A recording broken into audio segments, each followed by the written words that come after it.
What's up, everybody? You're back at the Amplified Action Podcast.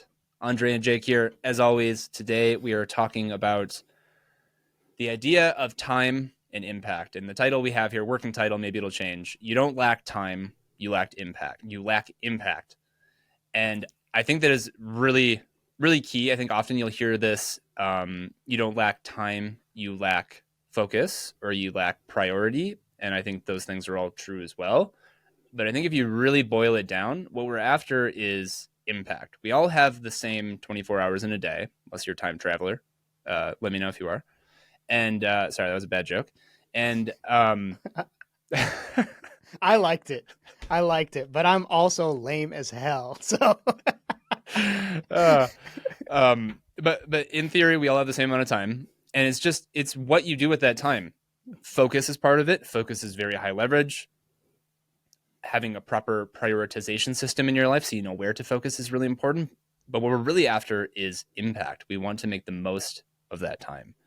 Andre, do you have any initial thoughts? I have a very deep relationship with the idea of making a lot happen in a little time. And I'm going to tell a very minor story about how that worked for me. And maybe it's not so minor, but I just wrote it down the other day, so it's super fresh. So when my kiddo was born, he was a sickly baby, and I had this limited set of resources and limited set of a small amount of time in order to make the professional poker thing that I did happen. So I basically had to boot camp myself in 3 months to becoming a fully fledged poker professional, which usually it takes people a couple of years to get to the point where they could do that. But I did it in 3 months, and I did it by really prioritizing, making sure that everything I did had a huge amount of impact. And I think that adding deadline pressure, extreme goal clarity, and a lot of work can really change how much impact you can have in a certain amount of time. Because I wasn't taking a ton of time to do it. I was just making sure that every second of time that I was able to devote to it had the greatest impact possible. So, the typical, people aren't going to be able to relate to the professional poker thing, but I'm going to give numbers so that people can kind of understand it. The typical online poker pro would spend between 4 and 10 hours a day getting better and playing poker. I had 3. So what I studied mattered. Immediately putting it into play mattered. And regularly reflecting on things and looking through the data on a weekly basis mattered a lot. So all that being said, it's just you need, if you organize everything around a goal and you spend time thinking about it when you're not doing it, and you really focus on how to generate the most output per unit input across anything, you could get a lot more done than you think you can. So you just have to feed the drive and analyze what's working and what isn't, and have a very short feedback loop. You can really do it. You could do a lot in a very short amount of time. I love it. You touched on so many great things there, and I think we're gonna, naturally break down those as we go through it. But and it starts with knowing your primary goal, right? That's the first thing we have written down here is what is the primary goal? And I will say, of course, having children who need help and need your support is extremely stressful, but having kids myself too, there's nothing better for focus and impact and priority than having a really deep meaning behind it and some pressure, right? And of course, I never wish, family issues or children issues on anybody, but it's just, it embodies that point so well that it's if you have to make something happen for a child, it happens. You make it happen because it is the number one priority, and there's so many feelings wrapped up in that.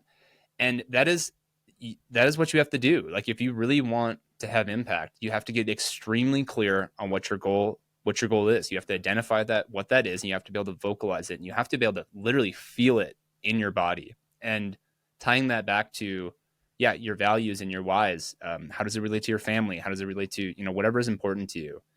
It's that's if there's one thing to do to make sure that you are having impact in your life, it's like knowing that is going to take you a long way. Yeah, have a very powerful why. Like that powerful why was forced upon me. You know, and organizing yourself around one major goal is the ultimate way to force yourself to make a much bigger impact in a lesser amount of time.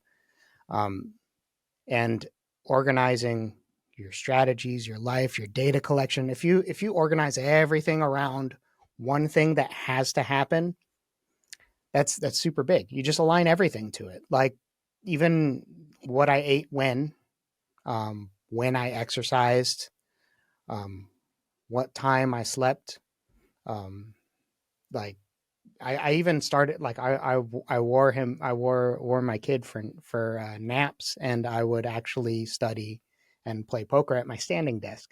Now, because I was like a poor guy in my 20s, my standing desk was boxes stacked atop my normal desk, but we made it work, right? You find ways to make it work, and that's ultimately like the biggest thing is you find ways to make it work.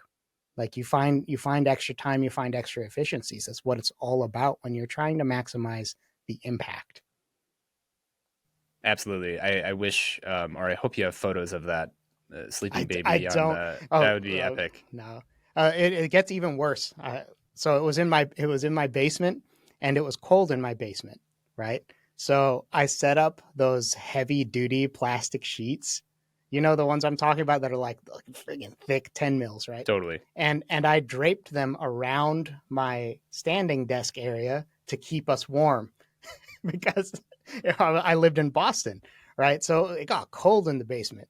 So I would walk into my friggin' Dexter tent with my baby strapped to me, and I'm like, it's time to crush some people at poker, right? So it was a very weird image. I wish I had some pictures of that, but or a video that would be even better. Like I would just be like bouncing, and then like playing, studying or playing poker while bouncing a little baby, and it was probably pretty funny. Like someone up there was probably laughing at me. Yeah, that is such an epic story, and it just puts so much emphasis on how important we're talking about impact, right? Time is one component of impact. Focus is a big part of impact, but we're really after is fully understanding how much effort we're putting in and what reward are we getting back from that. So you're in the stories you've been telling, you're so time constrained. You have so many constraints going on. Like how did you think about how to invest your time? Like, did you think about how much effort am I putting in versus the reward that I'm getting?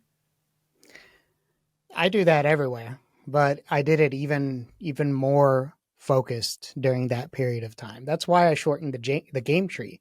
Like I wasn't aiming to be the very best poker player I could be.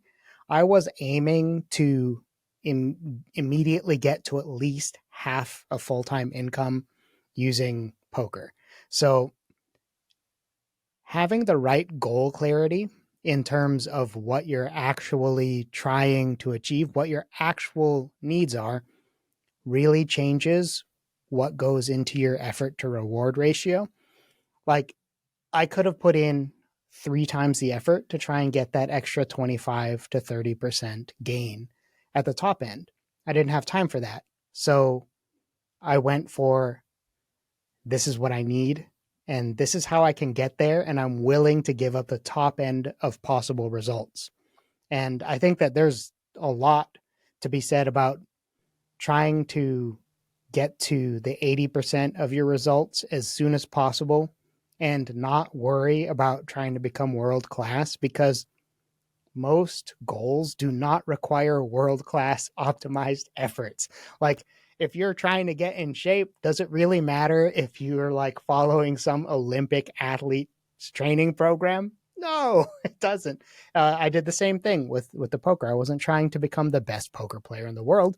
I was trying to become a serviceable professional poker player in a very short time. So I focused on a smaller set of things. So That makes perfect sense. It's all about like a couple things you touched on. There's like the time horizon, like what time constraints are you under? You had a short period of time. You had to make stuff happen. You took that in perspective. You focused in, and you had impact with that short period of time. Like impact relative to what your goals are, right? And then yeah, not perfection, right? Like don't worry about perfection. If that's really your thing, it'll come through not being perfect. So like you don't have to start being perfect. You don't have to read a million books on it. Start practicing, get going, and really be honed in on like whatever that specific goal is. yeah, I read Um, one book for poker, what book was it? Just out of curiosity. Automatic Poker. Okay, I don't know if I know that one. I have a bunch of poker books sitting on my shelf. I don't think I know that one though. Yeah, Um, we're that's both all. kind of That's all poker it took. nerds. Yeah, Read that. I read one book. I adopted one strategy, and I adjusted as quickly as possible. Like that like when you have a short time horizon, you go all in on one system. You don't have time to evaluate pros and cons. You just, this is my best guess at what will work. This is my best guess, and I will go with that best guess until I am proven wrong. Because you can't have time for a bunch of doubts. You just have to execute. totally. And that leads into our next point here. We're still talking about effort reward ratio, sub tip of the tip. Uh, going all in that time, right? Like one thing we have to be careful of is the little things that distract us, that take away our time, right? I have this main goal I'm going after, but I spend all my time doing XYZ and these little things. We all have these tasks that we have to do. They're just required. They may not go into our main goal, but like we all have to eat. We have to maintain our relationships, even if that maybe isn't necessarily a primary goal. It supports our primary goal. Like these are just things we need to exist. So anytime you are focused on accomplishing something in your life, thinking about ways that you can create systems and automate these things is extremely important. And it's I think it's one of the highest value investments you can make. Actual like financial investments, right? Like people buy stocks, invest in your future and save for retirement, etc. But like if I can buy something that won't add problems to my life, because sometimes technology just adds problems to your life and it breaks and you got to fix it.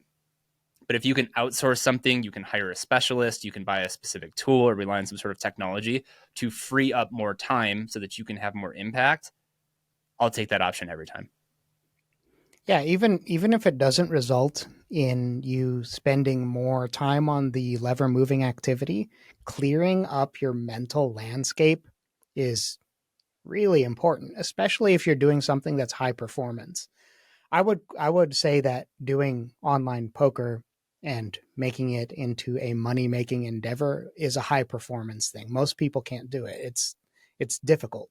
It requires a lot of mental resilience, and it requires that you understand and execute strategies and are very present in real time. At least if you're trying to have a maximized hourly rate, right? So like you free if you can free up useful time to be creative and strategic and build the skills and all of that stuff, awesome. Even if you're kind of tapped out on that, freeing up some mental space, super important too. All right, let's move on to the final tip we have here. This is one I think everybody struggles with. I know I have, and I see people doing it all the time. And it's tricky to figure this one out, but it's worth talking about, and that is the sunk cost bias. So if you're not aware of what the sunk cost bias is, I'll give you my take on it at least. Maybe this isn't the technical definition, but it's us humans have a tendency to put a higher value on something that we've already invested in, right? So like let's just look at it as an investment because that's the analogy I use. So I bought X shares of stock Y and it went down. Um, and I still feel invested in that. So I may put more money into that stock, or I may not remove my money because it's like, well, I already invested so much in it. But even though I know, like, oh, the company's going to tank or whatever it may be. And so because we already have invested time into it and invested money into it, we think that we have to stick with it. Here's the problem though. Sometimes that's true. Sometimes you do just have to go through the hurdle and get through it, and eat a little bit of loss of productivity or time or money, whatever it is, to get to the end goal. But very often you should just abandon ship.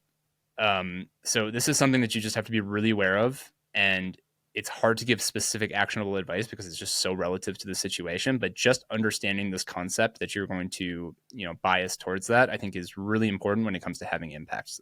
Sometimes you just got to cut your losses.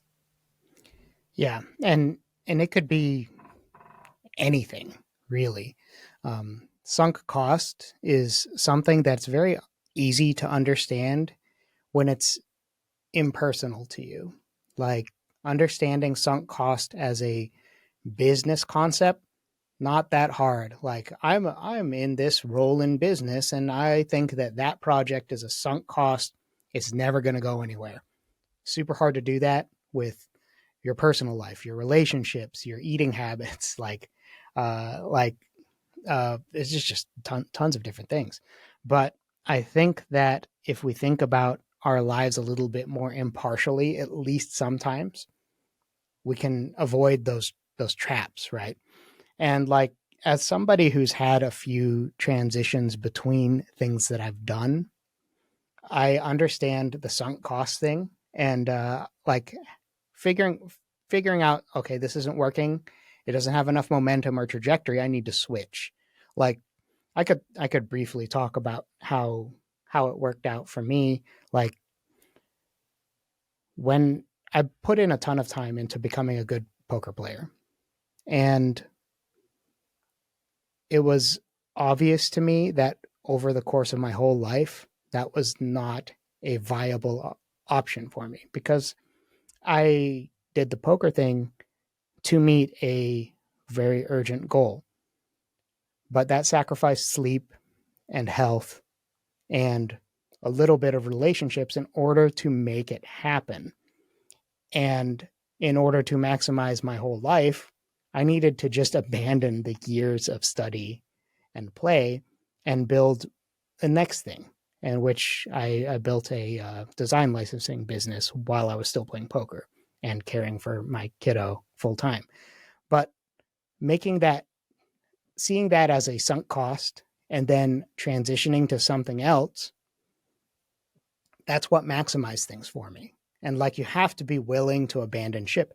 Like I've also had to abandon some things that were like joint opportunities because it was a sunk cost. Like I invested in equipment, I invested in building a space, but the person wasn't showing up. So like it's a sunk cost. Like you go through life and you have sunk costs all the time. Probably the easiest one that people get attached to is like sunk cost in relationships, like especially romantic relationships. People are like, I put all this time into this person. If it's not working out, or like it's not like a positive sum game anymore, you leave it. And like that's it's that simple, but it's not that simple to do because you have all of this sunk cost and experiences and all of those kinds of things. And if you want to make really good decisions in your life, you need to understand that sunk cost relationship, that bias. Like you need to understand it so that you can make the decision anyway. Yeah, relationships is such a good way to put this because there's so much emotional investment, and there's different levels of this, right? Like you said, in a business context where it's sort of like maybe it's not even your business, you're just a manager or whatever it may be, right? Like A consultant, you know. this is one of the powers of consultants, right? Is like that external viewpoint. Same thing with coaches and mentors, right? Like they have a different view of your life or your business. But yeah, when you think about the situation which we've all been in, either we're in that situation or we're giving that feedback to somebody else, like a romantic partner, boy, girl, like whatever it ends up being, where you're like, dude, you got to ditch that chick. and they just can't. It's like the perfect example because you're so wrapped up in it, you've invested so much into it, but from an outside perspective, you're like, it's a losing battle. You have to move on. Um, but there's also the nuance here, which I kind of talked about at the beginning. I go back and forth on this one so much because one of the other key ways, like, and this goes back to sort of like the story you told in the opening of like, I had to make it happen, right? You might be able to like there might be some sunk cost bias there, but if you're truly invested, you will find a way to not sink, or I don't know the way to say it, invest poorly in it, right? Like the sunk cost bias could also be used as an excuse to not work hard enough. So you need to be really logical about how you break down, when am I going to, like, what's my exit strategy, and am I really being logical and honest about this, or am I making an emotional decision? Because you could sabotage yourself either way, over investing or under investing. Yeah, that is absolutely true. Finding the clarity to actually evaluate things objectively is it's super important, and people don't do it. People don't do it. It could be because of the sunk costs. It could be opportunity costs. It could just be they don't like doing something that hard. Like there's a lot of different ways that we end up not being objective about it. And then there's all of the emotional stuff too. But I'm no expert in all of that. But we all have emotions, and there's nothing that wrecks objectivity more than like putting it through emotional filters, right? The other one is like just having imperfect data, but mostly for humans, it's the having things run through emotional filters, right? So I guess the next thing we have written down here is developing an exit strategy. It just makes me laugh because like exit strategy, and we just talked about relationships and I know. I was emotional like, stuff. I could never say that. Like, if I wrote down an exit strategy and my wife saw it, ooh, I'd be in trouble. That's not a thing to do. Yeah. Yeah. So don't write that down, fellas. But yeah, like in other things, you could write it down. Just not that one. We're not a relationship podcast. That's Yeah, we very really clear. aren't. Yeah. It's just very it's very it's very relatable for people. So I wanted to talk about it that way, but we can't write down this exit strategy, fellas. Yeah. So like I think that when you're thinking about exit strategies, at least in the other stuff, right? You need to understand when things stop working. You need to have a plan for like, okay, I hit these three different things, or I hit this one different thing. Like most of the time, it's like one thing. Like for poker, for me, uh, like the income of my spouse at the time went up, so it started becoming less of a desperate situation. So I had a little bit more space to maneuver, which is why I was able to lower hours on that and up the design licensing business. And other like as your situation shifts, what matters changes. So that's one way. And the other thing is you could just start missing your metrics. It is not hard to go from being a successful entrepreneur or poker player or whatever and then just lose a bunch of clients or end up needing to shift because things aren't working. So get clear on what it takes to make you need to shift. That's super important. Like it makes a big difference to actually have a clear exit strategy. Absolutely. Yeah, I think that's probably a good place to wrap this episode up. And just to recap, it's all about impact. Yes, time and focus, they play into impact, but really it's about impact, and you have to know what your goals are. The more meaning packed behind that, the more impact you're just naturally going to have. That's really the first thing to set up, is just make sure you know what you're doing and why you're doing it. The second tip we had was thinking about the effort reward ratio. Just make sure you're investing your time wisely. And then lastly, remember sunk cost. Remember sunk cost bias, and make sure that you're evaluating things from a logical perspective when it makes sense. There's some things here that I think you can. The beauty of humans is we are emotional beings. If we all operated perfectly off logic, we'd just be robots, and the world would be not as interesting and fun as it is. So, if Picasso, I think Picasso, like he wasn't famous during his lifetime. Just imagine if he was like, you know what, these paintings ain't really working out. I'm gonna go do something else. So like, I don't know. There's always exceptions to this rule. Yeah. Yeah, I don't know. Any closing thoughts here? No, that perfectly wrapped it up. We appreciate you guys. Hit the like button. We appreciate it. It helps us out. And thank you for listening. Bye, everybody.